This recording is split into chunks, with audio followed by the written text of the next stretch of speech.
Welcome to the Voodoo Power Podcast. Welcome to Plates of Pancakes. We're sitting down today with Jackson Morris. Coach Morris is Director of Football Performance and Assistant Strength Conditioning Coach at Missouri State University, appointed in spring of 2024. His coaching journey spans multiple institutions, including Tulane, Mercer, and Georgia Southern, where he played football from 2013 to 2016.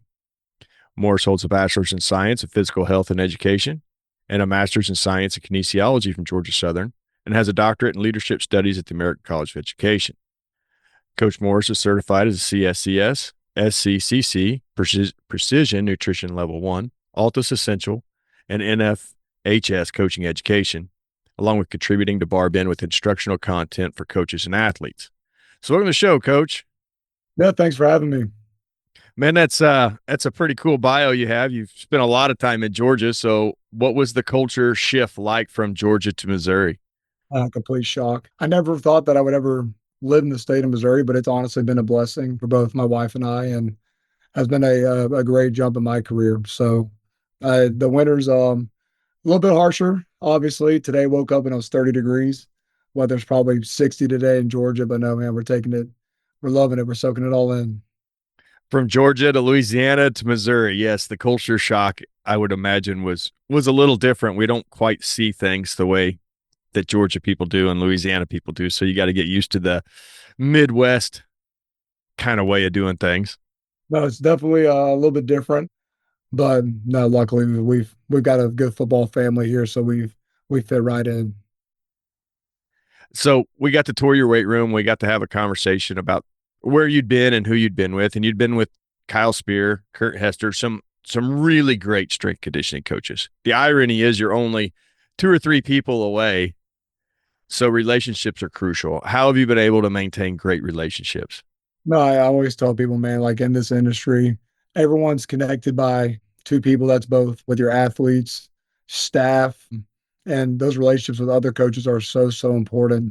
So it's just constantly reaching out to people, not only just to continue to professionally develop and learn, but also just to stay connected. And in this industry, those become your best friends. I mean, the people that I've worked with, the people that I've surrounded myself with have become my best friends. It's not the people that I went to high school with. It's not the guys, of course, that I play with, I'm still close with, right? But I spend more time with the people that I work with and people in this industry than my family, my wife. So in that, those relationships are so crucial and so important. And the reality of the world that we work in now, coming in college football, like you've got to be successful now.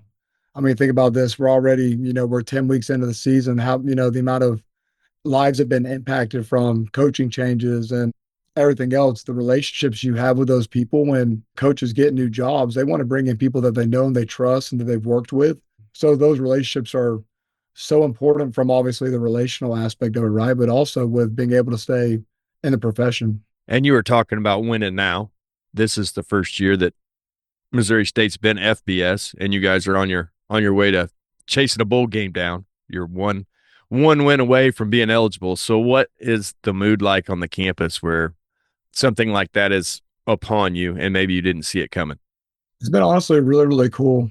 The past 2 years, we've been more successful here than anybody in the past has been in a long time. Missouri State's not really known as a football school. It's been mainly known as basketball and baseball. And when Coach Ryan Beard got here with Bobby Petrino in 2020, the goal was to turn this into a school where football can be and is successful. And these past 2 years, we've definitely seen it kind of turn the corner, and it's been coming in and basically creating our process. I was hired here. Me and Coach Beard sat down and figured out what did we want our football team to look like. I started with creating a mission, a vision, a set of core values, and then holding our guys accountable to it. Here we're all about out hit, out hustle, which for us is the relentless pursuit of execution in not only football, but in everything that you do. And the mission for our guys is rings, diplomas, leaders. We want to bring guys in. We want them to graduate. We want to win a lot of football games. We want to leave them here with being better men and better human beings.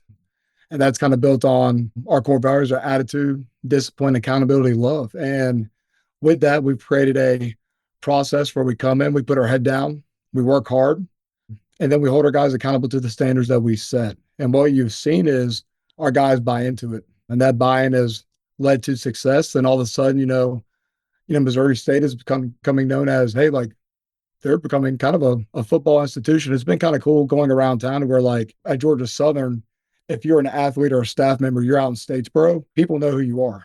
You're like, hey, like how are the guys doing? Like, hey, what's the team going to look like this year? And it's been funny now, like going around like, hey, like, good game this weekend.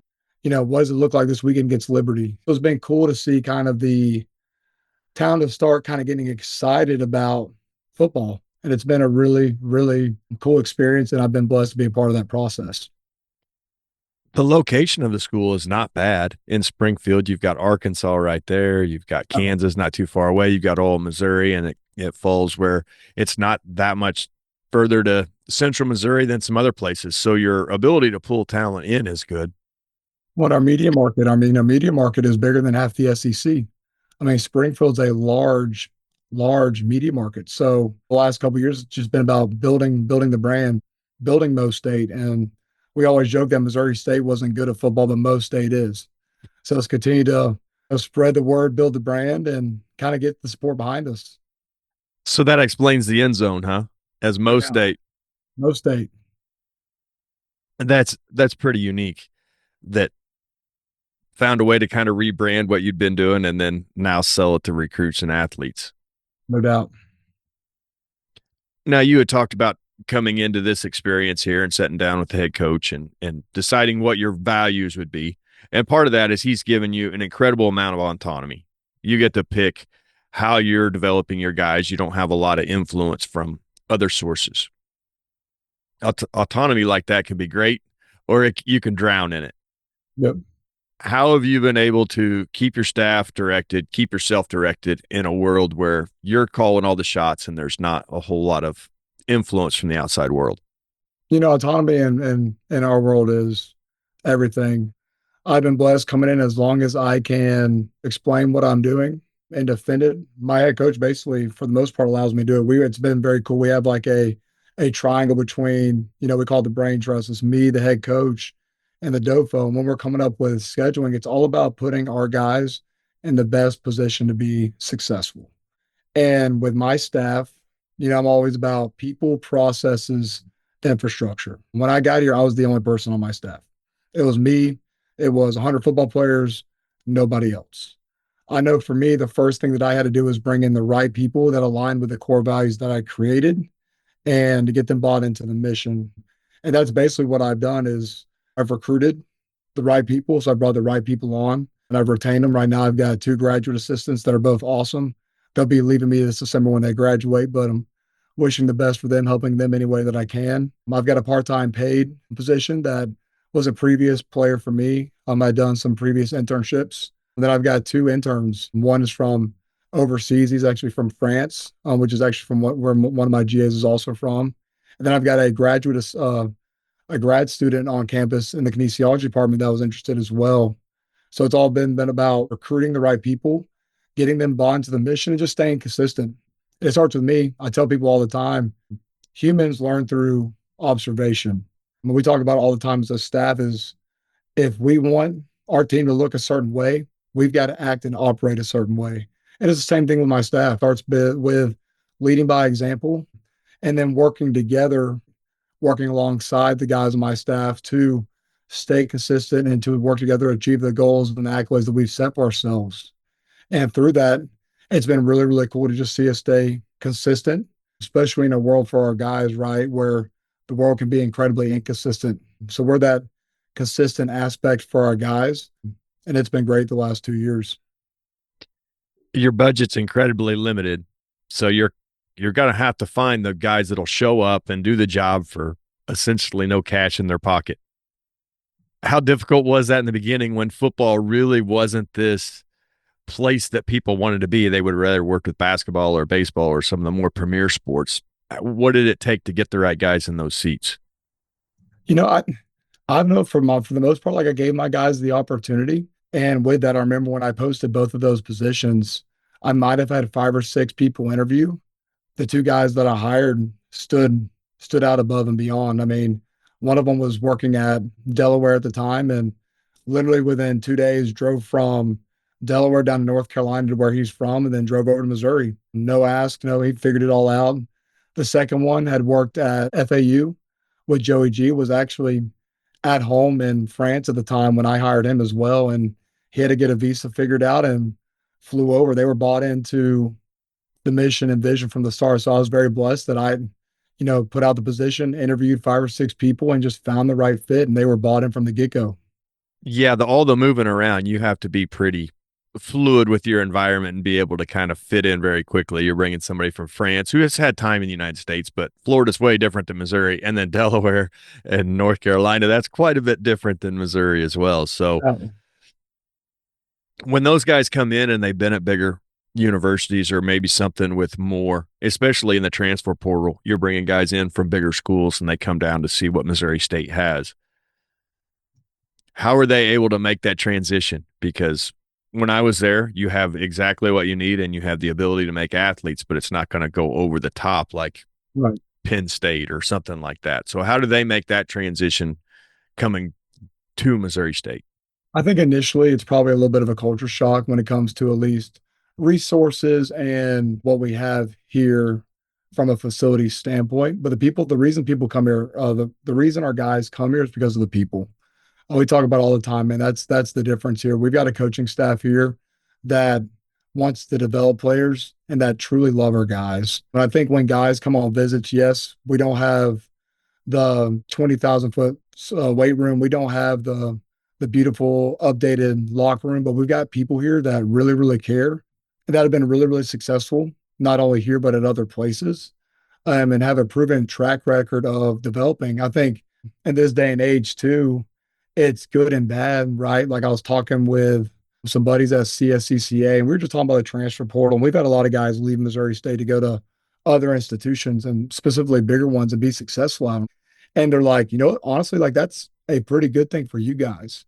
That means that you guys are not only identifying talent, but you're also doing a really, really good job developing talent.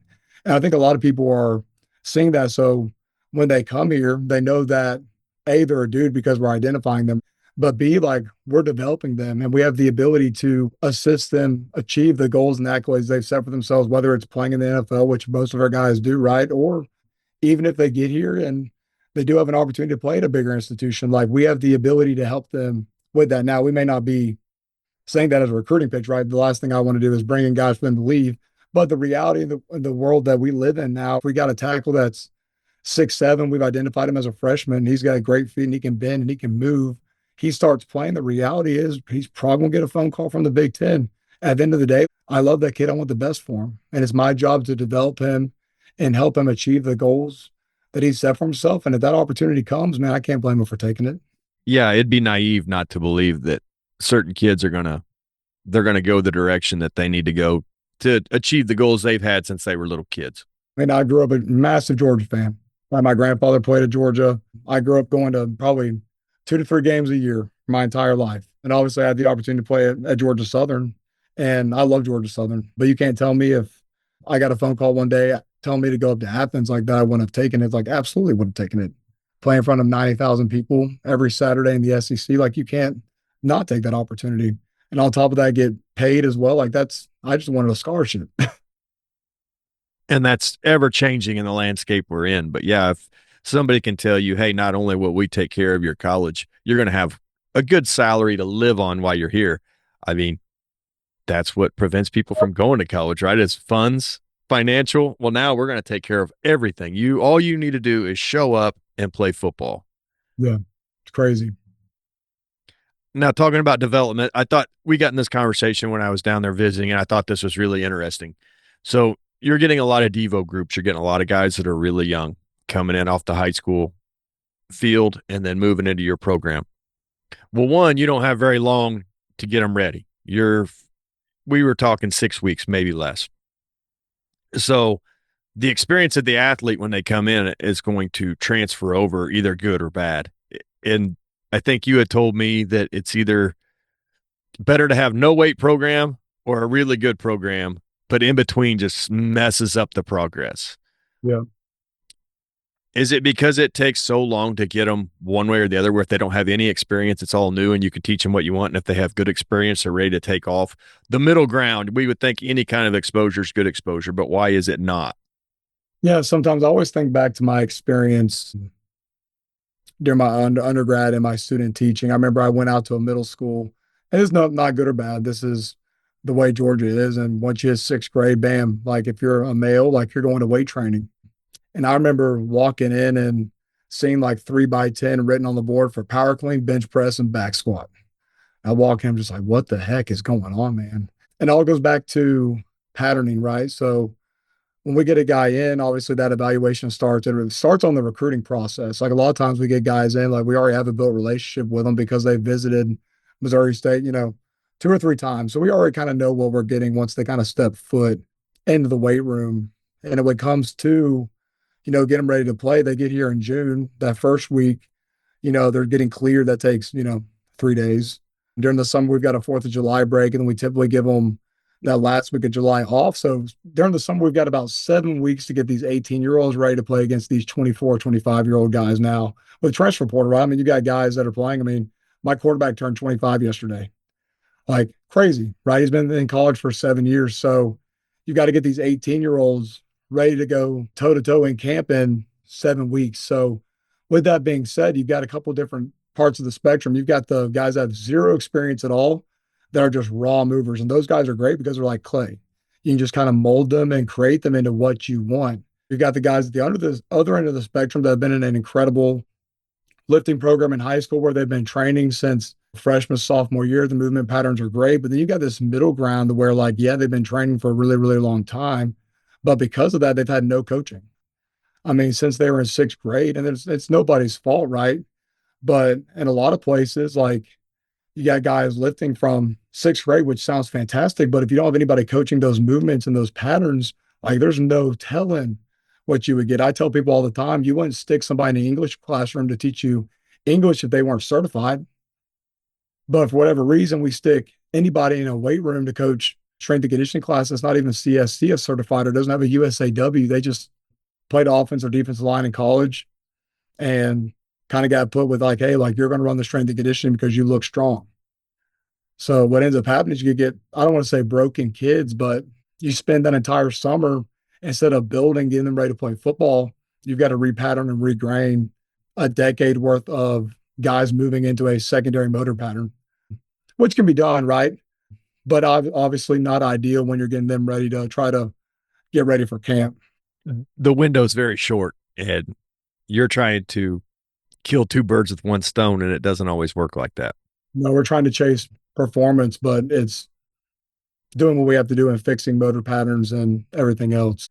The other discussion we had in some of these was roommates, rackmates, teammates, accountability to each other in their turn to build culture. You'll have a kid that'll leave the dorm and leave his buddy in bed, and he'll come to practice, and his buddy will be in bed, and all he had to do was wake him up, but they won't do it. What does that take to get guys to be accountable for the guys around them and to help make sure that everybody's paddling in the same direction? Yeah, I think it starts with defining culture. Culture is this big fancy word that everybody slaps on the wall and talks about like culture, but like at the base meaning, what is culture? So it starts with educating guys on culture and our core values. So like for us, culture at its foundational meaning for us is how we do things. It's our shared beliefs, behaviors, our practices, and how we function both on and off the field. And it starts with in the off season, I'll take time to define our culture. So we'll talk about not only culture, but we'll talk about our core values, attitude, discipline, accountability, love. And we'll take 10, 15 minutes once or twice a week. And we'll talk about our positive mindset that drives perseverance, which is our attitude, right? We'll talk about our structured environment that emphasizes hard work and focus, which is our discipline. We'll talk about the shared responsibility for individual and team success, which is accountability. But then that emotional connection that builds strong relationships, which is love. And it starts with talking about it and then being about it, right? So then it's not only are we talking about it, but we're creating an environment to where they can share those emotions. So we're in here training as a group. We're on the field running as groups. We're doing stuff as a team off the field, even though they may not be living with each other in the dorms or in the apartments. We're trying to create opportunities for our guys to connect. And that's an area where we got to continue to get better at. But then all of a sudden you start seeing it carrying over to where guys are starting to have a voice. And when we want to create an environment as a staff to where we feel like they're not just a coach fed, but they're player led and player driven. And we've seen that slowly shift. We were very much so coach fed during camp early on in the season, but we got later in the season, we now see guys stepping up and becoming more vocal and holding each other accountable. It starts with talking about it, putting them in a position of success and opportunity, and then challenging them to do it. And it's pulling our guys aside and having those side conversations and showing them and telling them what it looks like. So it's definitely a work in progress.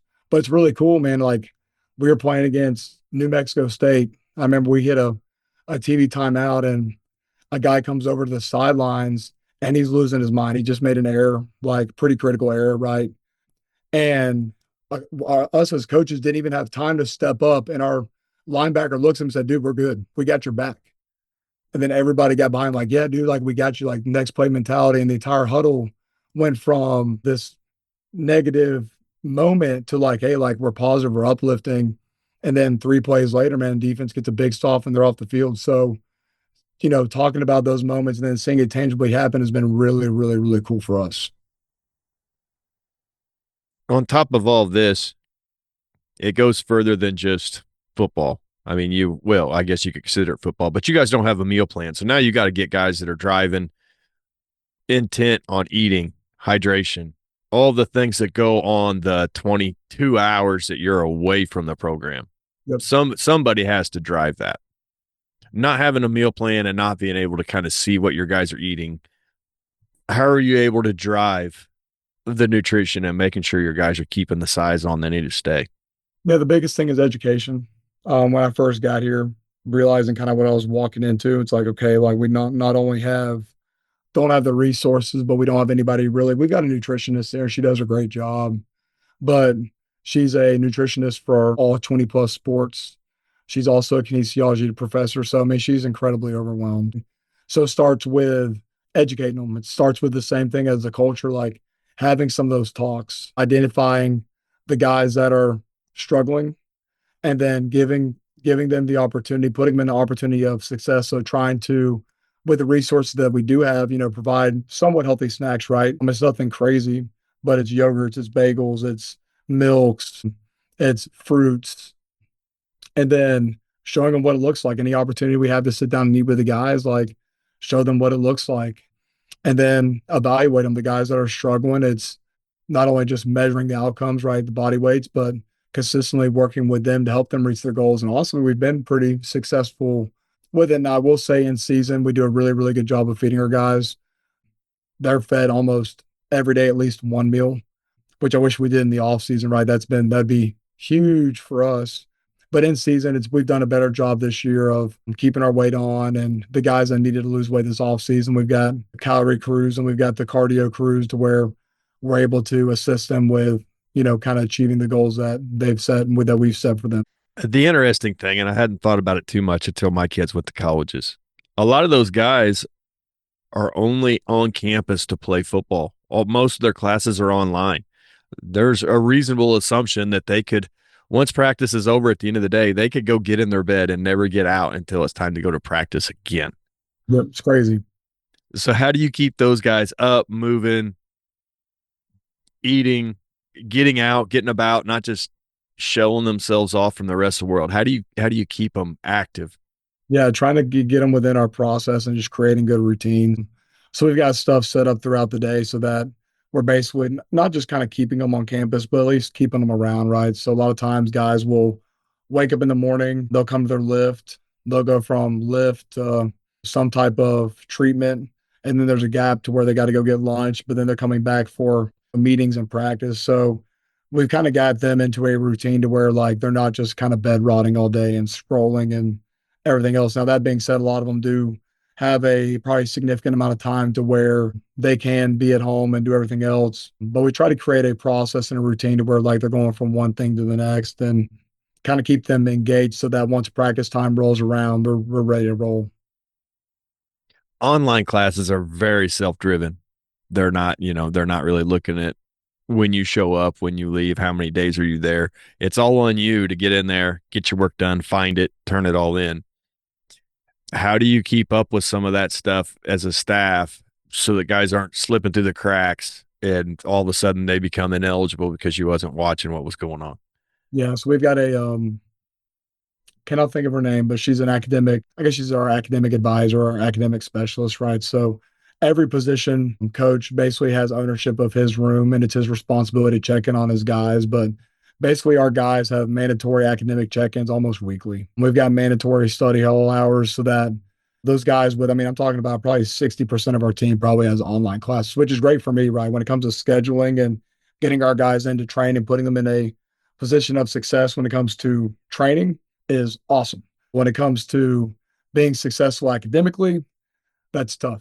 And we always joke that it probably wasn't between Missouri State and Harvard, right? We don't have the smartest guys in the world, but we've done a really good job of just holding them accountable to staying on top of their online classes. And it's between our, our position coaches and then our academic staff has done a good job of kind of holding their hands to the fire. Now, that being said, like every other school, we have our academic struggles, but they've done a good job with getting our APR up and holding it to where we do have, postseason opportunities. I know we've talked about it a little bit from the Devo groups to your quarterback's 25. So you've got a wide gap of age in there and you're trying to get everybody ready for the season.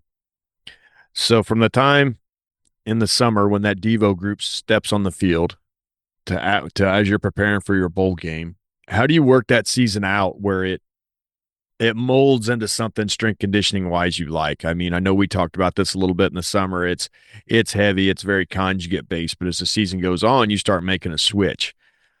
What does that look like? Are you switching every month? Are you switching every aspect of the part of the season? You're looking like the first 3 games.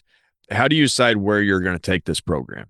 I'll kind of start with this. Always work very general to specific. And it's all about evaluating our players and meeting them where they're at and taking them where they need to go.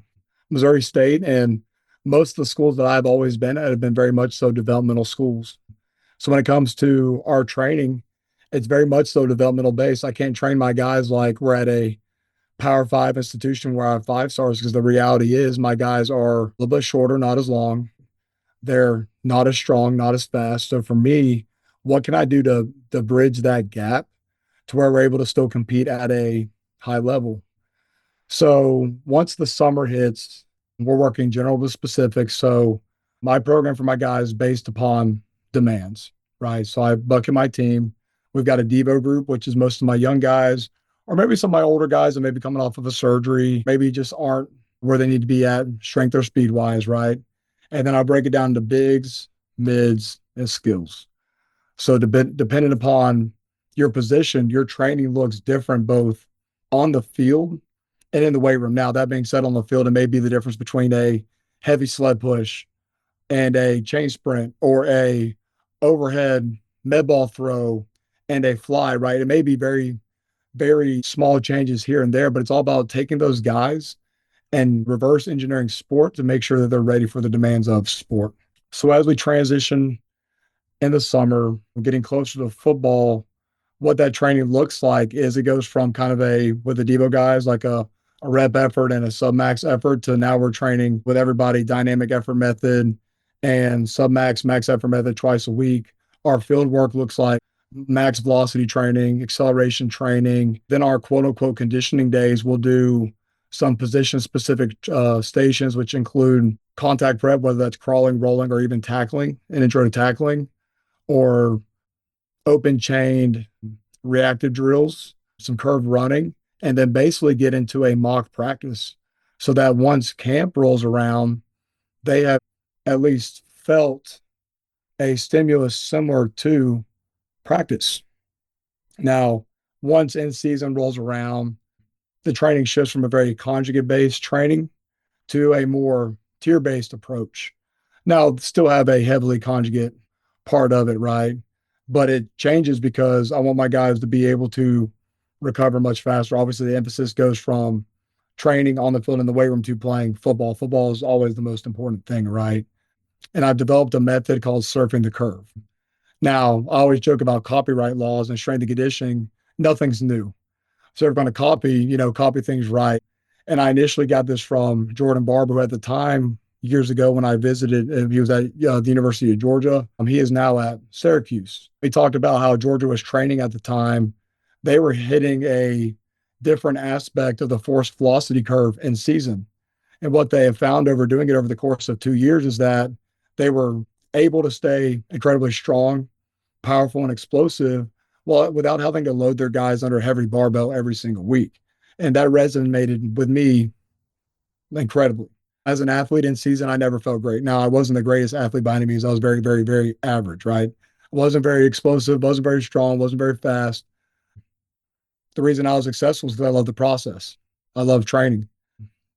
So that being said, in season, I remember getting to, weeks 7, 8, 9. And I remember with Spear was very step loaded linear periodization, which there's nothing wrong with that in season. But I remember putting like 80% on my back one week, 82.5 the next, 85 the following week, and just always feeling horrible. And when I talked to Jordan about it, he's like, yeah, one week we have an emphasis on, absolute load where we're, 85 plus, and another week where we're working acceleration, a third week where we're working strength speed, a fourth week we're working speed strength, and we're hitting every aspect of the curve. And our guys are able to stay strong, explosive, and healthy. And that resonated with me. And then I started doing it. The first time I implemented it was, God, I think in 2022 with my baseball team. And my baseball team killed it, did incredible with it. And then when I got to Missouri State, I implemented here last year. I mean, it was very, very successful. I made a few tweaks this year and we're rolling with it. And the only difference that I made this year is I was talking with Brett Huth this past off season, and it's something that he's implementing with Texas State. He does something very similar. Is previously I would have a block of exercises that would rotate every 4 weeks. Now my main movements rotate with the aspect of the curve that we're working. So if we're doing an absolute week, we're working clean pulls and Hatfield squats. If it's an acceleration week, we're doing power cleans and then box squats. If it's a speed week, we're doing high pulls and band squats. If it's a strength speed week, another type of pull from the floor and chain squats. So, I mean, now not only are we going from working the different aspects of the curve, but we're also staying strong and explosive with the different aspects of the movements. So as that week works out and you're just working through them, is the main focus, let's say the main focus is absolute strength. Are you still catching portions of the other with it? And then that's how that tier kind of looks. And then the next time you shift into accelerative strength, but you're still catching portions of absolute speed strength when you're programming that in, or is there only enough time to hit the main focus and then catch the rest of it as you progress forward in the weeks to come? There's really mainly on the main focus. Now on the back end work, we're working all the problem areas, right? So I'm big about 6 foundational movements: squat, hinge, push, pull, single leg core. We're very balanced in our training. And every week we will actually hit a dynamic effort or speed focus on our day 3. So the way our training looks like is day 1, because it's farthest away from our training, we're going to hit our heavy Olympic pull from the floor from a different position. We're going to hit our main squat. And then it's going to be upper body push, pull, single leg, core.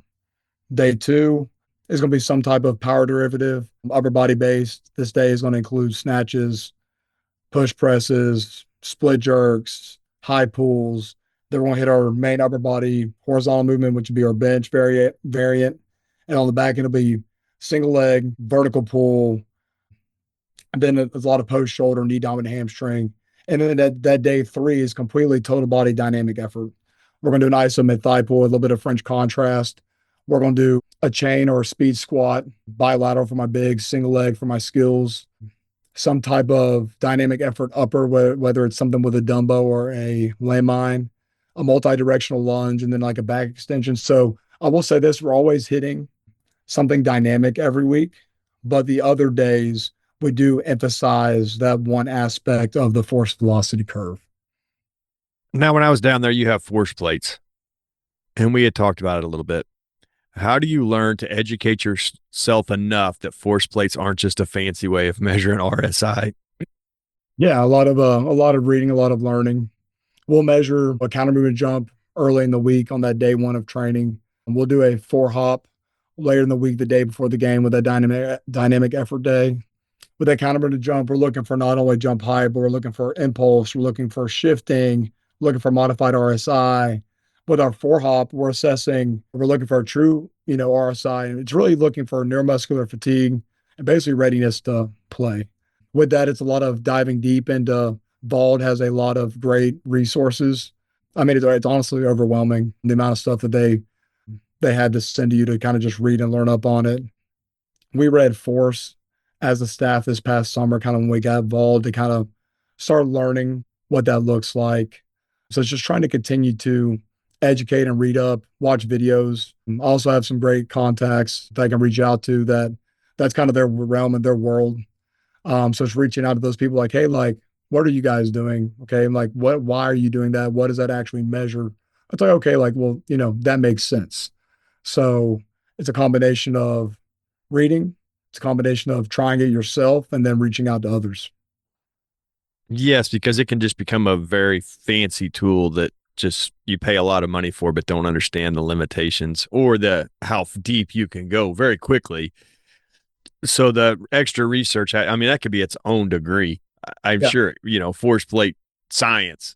So getting your staff caught up and getting yourself caught up where you actually can use the benefits of it has to be pretty critical. Oh, and like for me, like I tell my young guys, like I consider myself a master of none, but like to have I kind of like to learn everything. Not quite a Swiss Army knife. I'm not that great. But I challenge my young guys on my staff to really kind of take their deep dive, and they're both very interested. My GAs are both very interested in the sports science stuff. So honestly, a lot of times, like I let them like run with it. Like, hey, like have fun with it. Like do your deep dive 1,000 feet deep with it. And it's gotten to the point where I kind of just delegate that to them, and they educate me on what I need to know. Like obviously I've got a base level understanding, but one of my graduate assistants is really, really interested in it and he's taking a deep dive with it. And I'm at the point now where it's like, hey, just tell me what I need to know. And it's been cool kind of seeing him take the ownership kind of over that. And then you're able to pass down the autonomy a little bit from what you're getting to now your GAs are getting some of that. 1,000%. I mean, my job with my grad assistants is to basically get them ready for their next opportunity, their next job. And if I'm not doing that, then, I'm not doing my job. And as a leader, my ability to delegate and give them autonomy also makes me a better leader as well. So that's my challenge is, hey, like they're good at that. Like let them roll with it. And then that saves me time to where I can devote that time to something else. And that way we're able to continue to grow, learn as a staff. Yeah, you don't need two people focusing on the same thing because something else is slipping through the cracks somewhere. No doubt. Now when we were down there and you just mentioned it a minute ago with Force, you have like staff development where you're either reading a training book or a leadership book. You're reading some sort of material that's going to help everyone's career as they progress.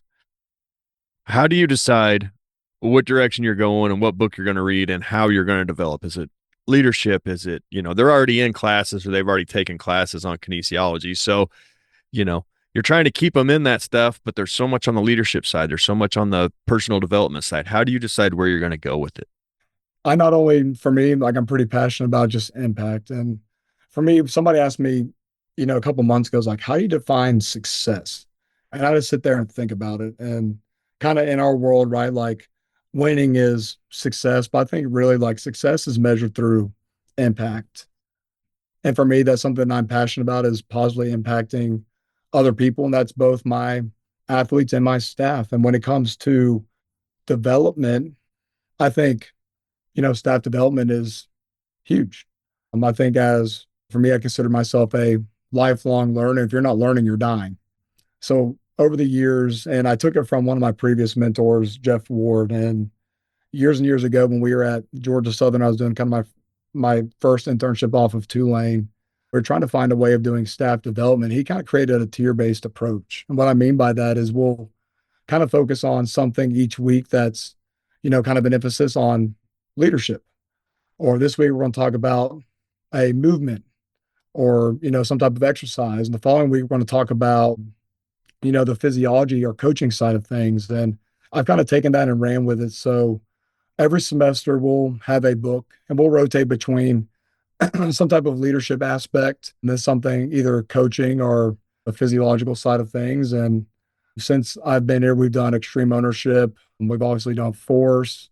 We're reading Leaders Eat Last now, and we'll just kind of rotate through it. And a lot of it is kind of evaluating my staff and what they need as well. Obviously, when it comes to strength and conditioning, like the X's and O's are a huge part of it. But at the end of the day, we're leaders of men and leaders of people. And if you struggle with that leadership aspect of and the relational aspect in this field, your career is going to be incredibly, incredibly difficult. So I think for me, I've kind of shifted to where I focus a little bit more on that side of things, especially with young coaches. And then when it comes to the weekly type stuff where we're undulating between and going through the tiers, it'll be less focused on the leadership aspect and more on the coaching and the kinesiology side of things. Because for me, I don't have a kinesiology background. I was talking to somebody about this the other day, and they're talking about this coach. We're going through the interview process for graduate assistants. And they're like, well, like this GA doesn't, or this candidate doesn't really have a lot of kinesiology experience. Like he doesn't have a degree in kinesiology. It's like, that's fine. Like for me, that was my experience. I had a teaching background, an educational background, and I had to learn the kinesiology side of things. I had to learn the quote unquote like X's and O's, and that's fine. So I'll kind of focus more on the quote unquote X's and O's when it comes to the weekly professional development and then the leadership side of things with the book. And it's been awesome. I think I've read some of these books 2 or 3 different times. We're still finding new ones. And what's cool about it is depending on where you're on in your career, you take something new from it every single time. So that's what's been really cool about it. I could see where that would be beneficial. Some of these books you can't remember at all. You can't remember everything that's in it, and then you're moving on to the next book as soon as you finish that one. So a lot of that stuff gets lost as time goes on, and you may only remember 1 or 2 things that really benefit you. So rereading it would definitely help. Now you have your degrees all the way through, and like you were saying, you can learn the kinesiology part. You're around it every day. It's going to get forced into your head whether you want to or not. You can get better at it. You can get more proficient at it. But becoming a leader, that can be a little bit harder. How have you been able to develop yourself as a leader? I know that's where you got your doctorate from. What were you able to take from that has helped you become the most successful? I was thinking about this, and when it comes to coaching, because I think about even 2 different areas, right, with coaching and then also within leadership. So I think when it comes to my education, at as coaches at heart, we're teachers. If you can't teach, you can't coach. I was talking to one of my guys came in yesterday. We're going through some hamstring rehab stuff, and he was just asking me about my past, where I've been, where I'm from, and he asked me about why I got out of coaching. Because initially, all throughout college, I thought I wanted to be a high school teacher, high school football coach, and I actually got into it. And I was coaching at Southeast Bullock in Statesboro. I got about halfway through the year. We were doing really, really well, first seed in the region, and I was miserable. Got back into lifting and did my first internship and figured out strength and conditioning was for me. But when it comes down to it, as coaches, we're teachers. The managerial aspect of teaching, the ability to manage and observe and cue and explain, that was all something that I had from teaching that I carried over into coaching. But when it comes to the leadership side of things, I think the doctorate in leadership helps me impact people for a lifetime. What I'm able to do with that degree and understanding kind of the bigger picture helps me provide for my guys something they'll take away for the next 40 years versus the coaching in the moment. So I think with the leadership side of things, I think understanding kind of, and it's changing, right? But understanding who I am as a leader and kind of reaffirming who I am through that program really helped me the most. Like, okay, like now, like I'm doing exactly what I need to be doing. And that's a pretty good evaluation you're saying there, learning who you are as a leader. You can't lead like somebody else leads. It's just not going to work. Some guys some guys' structure to how they go about leading a group will be totally different than how I would do it or how you would do it. So learning what you're capable of doing, how you're going to do it, and how you're going to get guys in the position to help with that role is crucial. I think that's probably the one thing I've found as I've gotten older is I like to give a lot of autonomy. I don't want a bunch of conflict. I want things to run pretty smooth. Well, if you don't have people in positions to do that where you're going to have a lot of conflict, you're not going to be able to give autonomy and your day's not going to go how you want.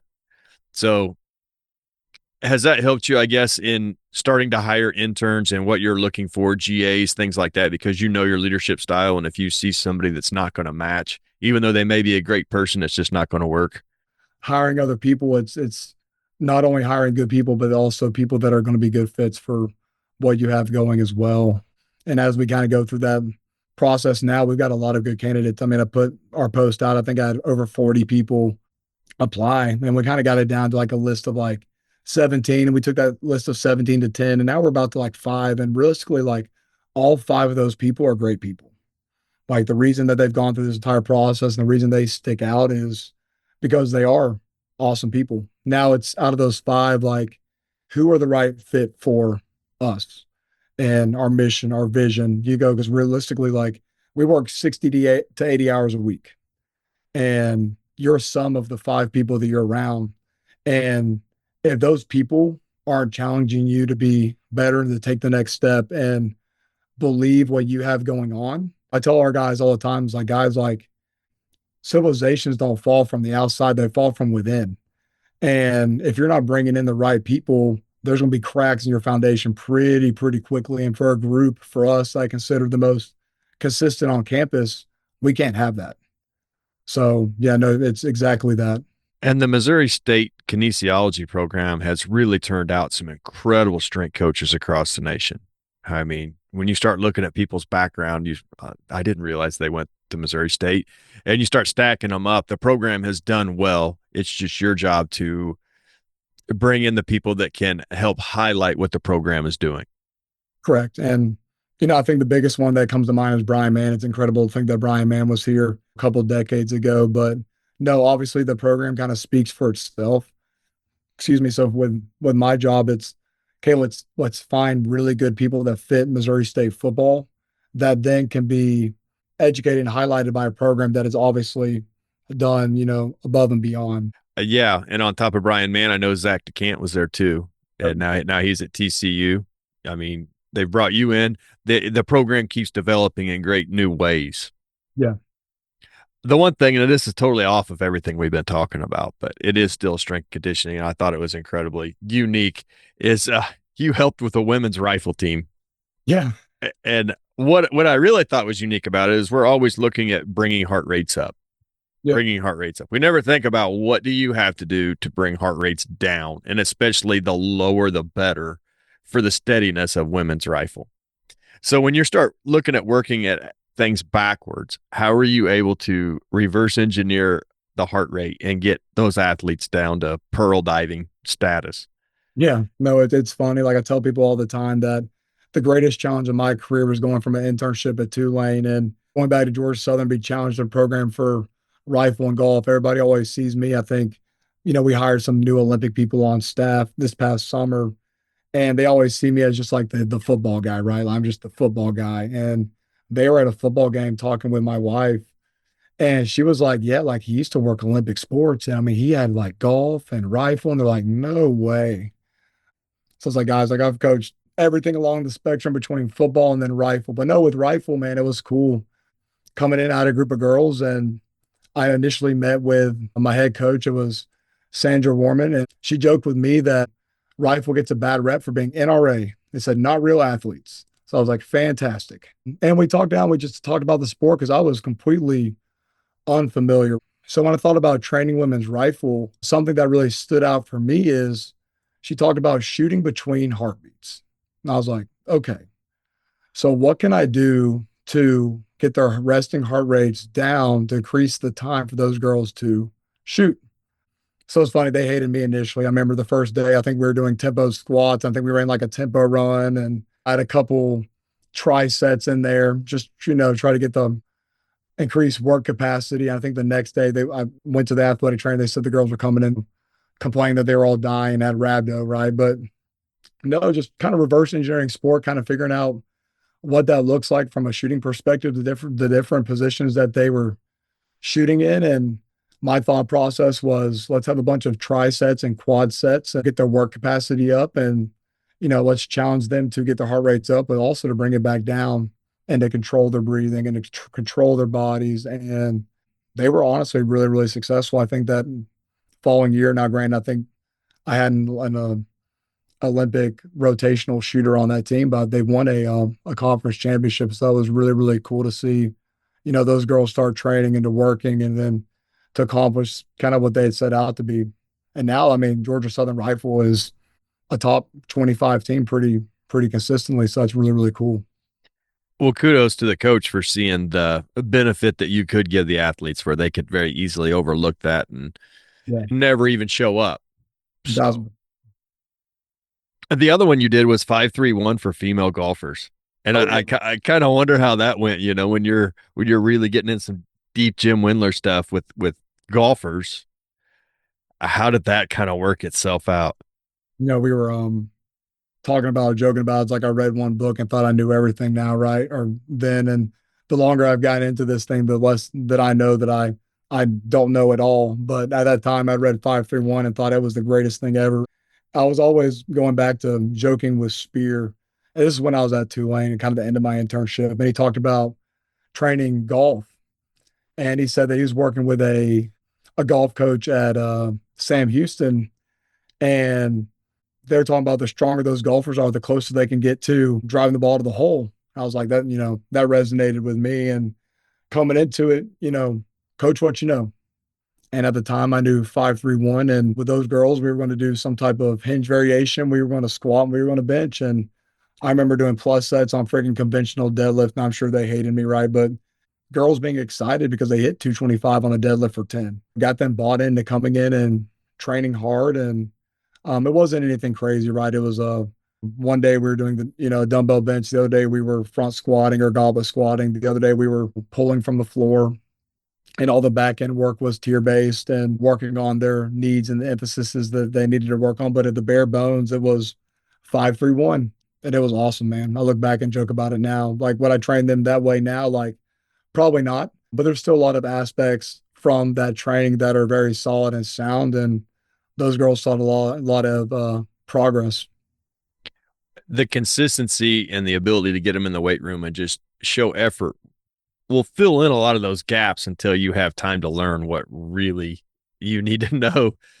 So, when I brought a lot of good energy and I was a consistent part of their lives, and did they probably think I was crazy? Like, absolutely. But we created a training environment that they could come in and work hard and have fun and they go to the golf course and handle what they needed to handle. So it was really good. now I know we had talked about all of this different stuff when I was down there a few weeks ago, but you do a lot of AR stuff. You do a lot of change, you do a lot of bands. How are you able to throw that into your system, develop everything you want, and still be able to keep track of it all, like chains? I mean, is there standard weighted chains, or do you have it set where if you bench this much, or if you squat this much, you're using this weighted chain? If you squat this much, you're using this weight. How do the athletes know, hey, this is what we're hanging on and this is what we're going to do? Yeah, I think it just starts with a compensatory acceleration. I think for athletes, it is absolutely huge when it comes to just power development and everything else. Teaching guys to accelerate, and girls, right? To accelerate the barbell as you get in more advantageous positions. And for me, I would rather do 10 sets of 5 with a better bar speed than 5 by 10. Because for me, I'm trying to build resilient, explosive athletes.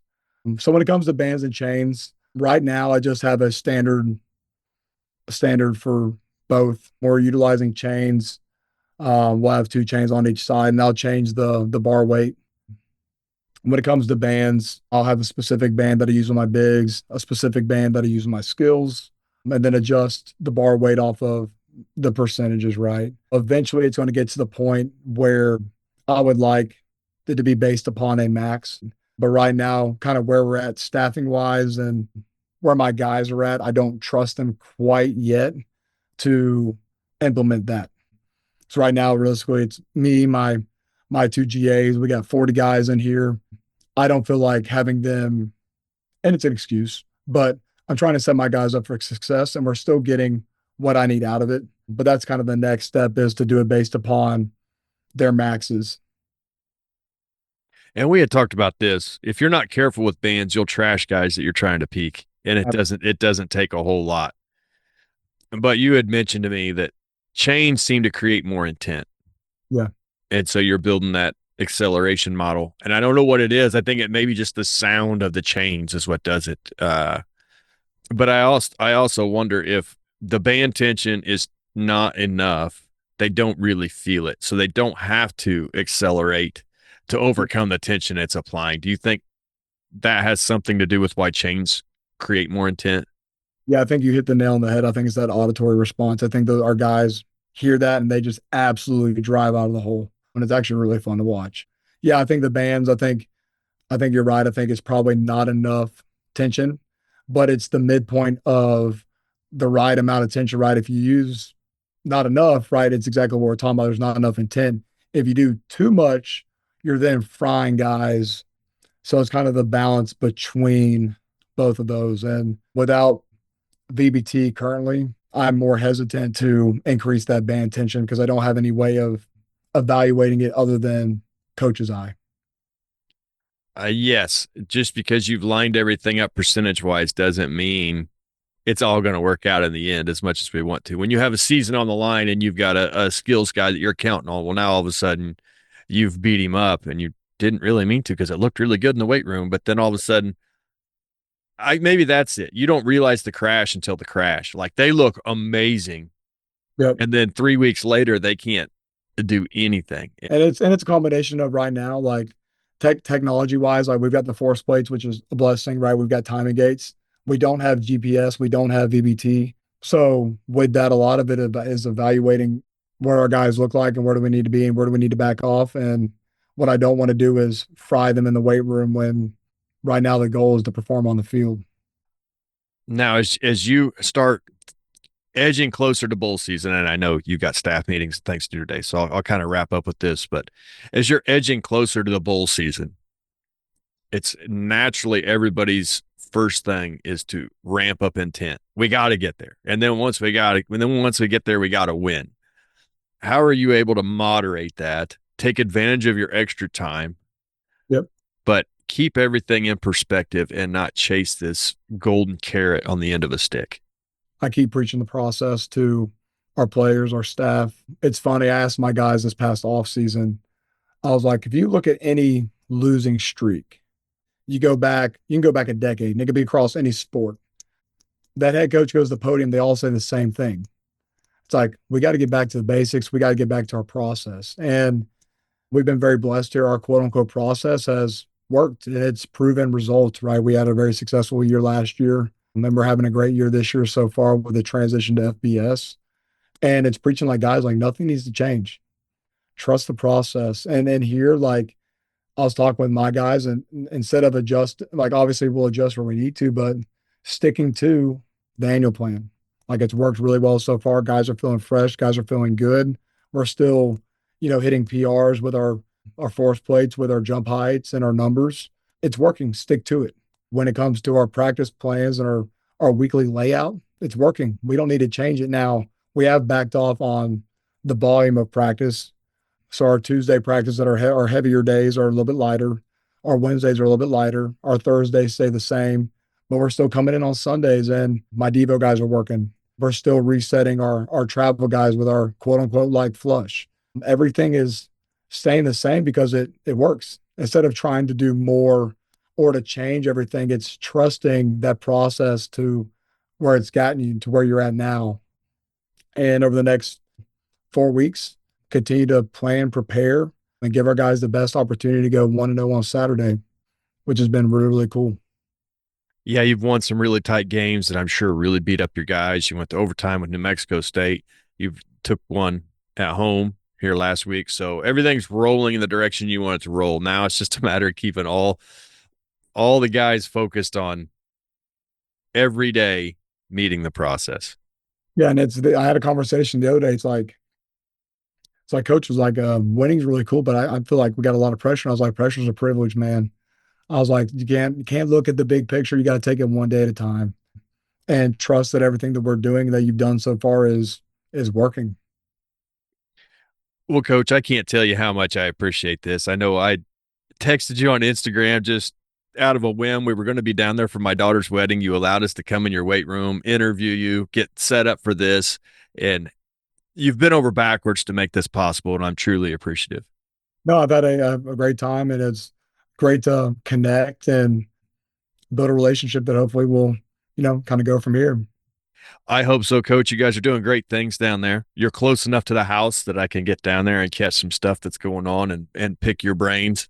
Um, this part of Missouri, there's a lot of universities around, but what you guys are doing, you're building something kind of new down there. So it's going to be really interesting to watch. No, I think it's we're doing something special at Missouri State. It's been cool to not only be a part of that process, but see kind of the city of Springfield kind of start to back and support us. And I think we've got a lot of really cool things to come. I would agree with that very much, and it'll be exciting to see how that develops. Yeah, no doubt. Well, thank you very much, Coach, and I hope you enjoy the rest of your afternoon. Yeah, you as well.